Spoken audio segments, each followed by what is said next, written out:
Are you sitting down? I remember the doctor calling me, and that's the question she asked me. And I braced for impact. I sat on the bathtub, and she followed with, "I'm sorry, the news isn't good. It's actually really bad. You do have cancer.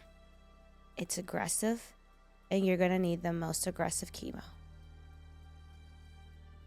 If you're watching this video, you probably have heard those words recently, and you're looking for some sort of advice or wisdom on how to process the news that your doctor just shared with you. And before I say anything more, I just want to say I'm so sorry you're here.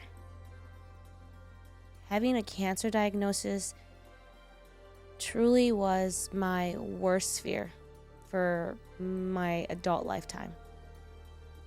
And when that moment hit, when the doctor shared that news with me, I was at peace. And I know that sounds so weird because it's a terrifying and a devastating diagnosis. But I trusted that God, the God of the universe, who had gotten me through so many devastating moments in my life, like being taken from my biological family, losing my dad, losing my biological mother, going through severe depression, so severe that I wanted to take my own life. I knew that that same God was still bigger and more powerful than any cancer diagnosis. It doesn't mean I wasn't scared. I know you're scared. I know that news is terrifying. And I'm so sorry you're here. But I think if I could go back and tell myself something, it would be what the number of women who had fought breast cancer before me told me once I found them on the journey, which was, cancer diagnosis is not a death sentence. And I need to say it again, because when someone told me that my diagnosis was not a death sentence, I needed to hear it again and again and again. That cancer research has come so far. And what may have been a death sentence 10 years ago, even 5 years ago, as a triple negative breast cancer survivor, and I guess I'm not even considered a survivor, right? Until I'm 5 years out. But I'm here and I'm alive today. But what would have been considered a death sentence 5-10 years ago, it isn't anymore. It doesn't have to be. And so I just need you to hear that again. Your diagnosis is not a death sentence. I also need you to hear something so important. Get off of the internet right now. Well, maybe after this video. But do not Google. Do not Google stories. Don't try to find stories of hope even. And I know that sounds wild. I would rather you find someone who has a friend who's gone through something similar. That's what I did. I had friends reach out to their friends who had breast cancer who were willing to let me call them. I met so many strangers in my first few days of having this diagnosis that were willing to tell me that this is not a death sentence. That cancer research has come so far. To stay off of Google. Do not go to the Reddit for help. But, and the but is really, really important, you need to remember that your story is not her story. That your diagnosis is not her diagnosis. That your stage, your type, can even be different than the story of the person you heard who has the same kind of cancer that you have. Remember, your story is your story. And God is in control of your story. And no matter how severe the prognosis, and no matter how dark the moment gets, and no matter what choice you take as far as, do you do chemo or do you fight this holistically, your story is still your story.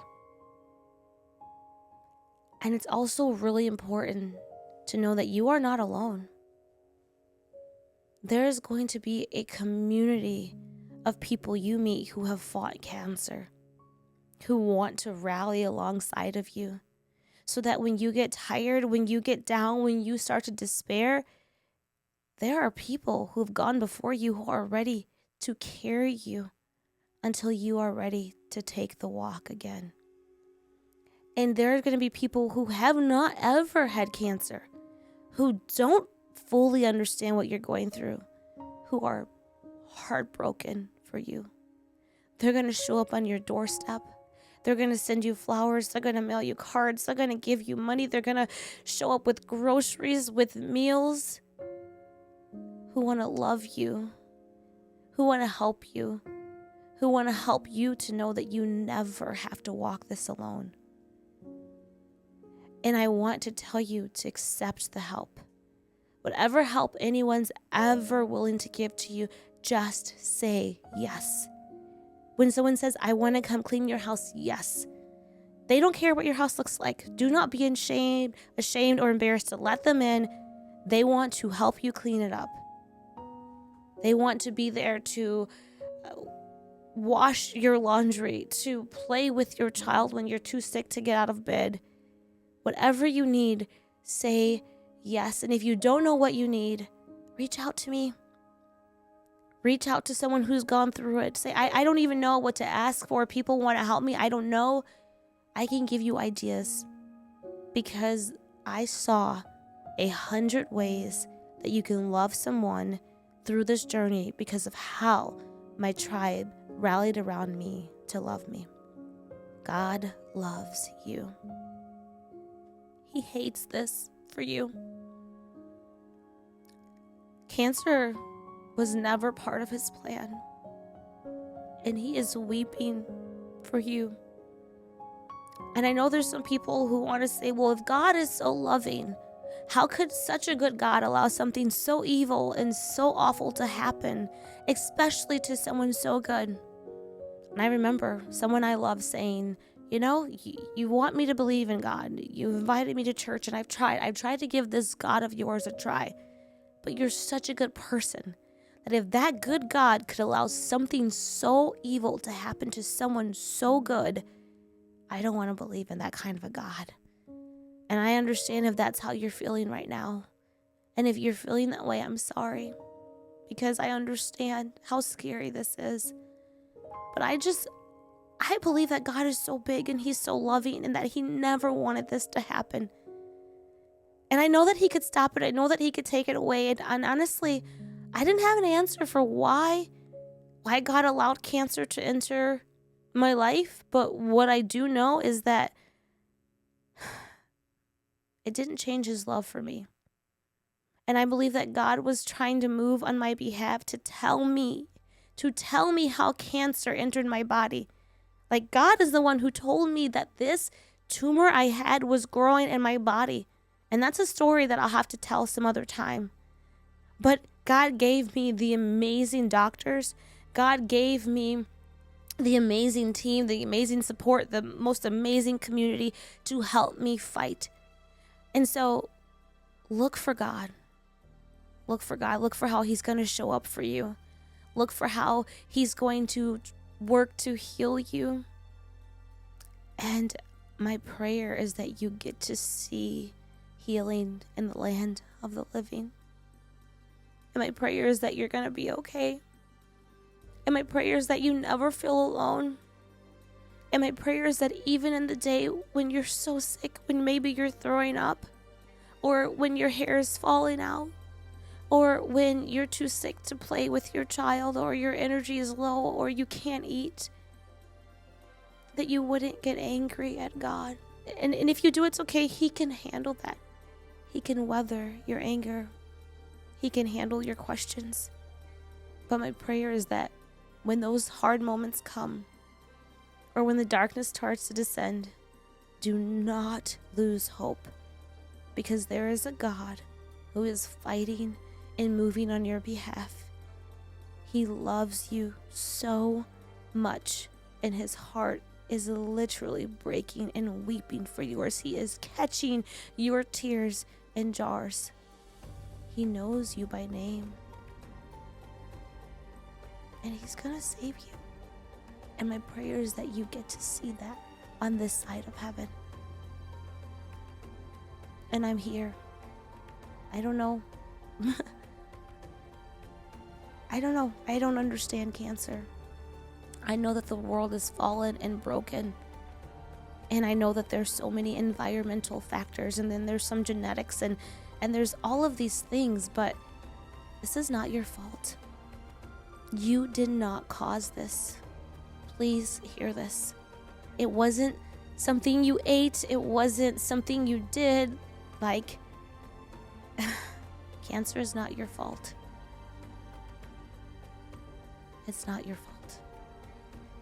There may come a moment where you're going to think that you can't keep going. But you can, and you have to. With every ounce in you, you have to keep going. You're going to hear that this journey is so much about the mindset. I kept hearing it over and over in the beginning from women who had gone before me. And they're right.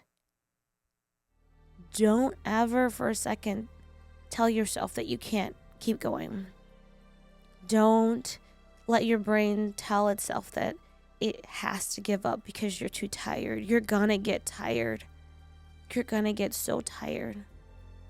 But that's when you need to rely on the support and the community you have. And that's when you need to cry out to God. And if you can only utter help, because I remember there being a time that all I could say was help. All I could pray was help me. But you are stronger than you think. Cancer is going to be a time and a journey where you're going to realize that you are stronger than you ever imagined. And if you have young children and you're fighting for them, that's going to give you a strength inside of you and a fight inside of you that you didn't even know existed. And that's also something I want to say to you. They're going to be okay. Your babies. They're going to be okay. Because there's going to rise up these amazing women and men and their friends who are going to love them so intentionally at a time where you just don't have the energy right now. There's gonna rise up people who are going to come watch them and want to play with them and take them to special movies and play dates and leave gifts for them. And you know what? Those people, it's because of how you've loved them, because of how you've poured into them, that they're gonna be on standby at any moment to come love on your babies. And my prayer is that you're gonna be here after it's all said and done to keep loving on your babies. Okay? So you hold that hope and you fight every single day so that you get to be here for their lifetime.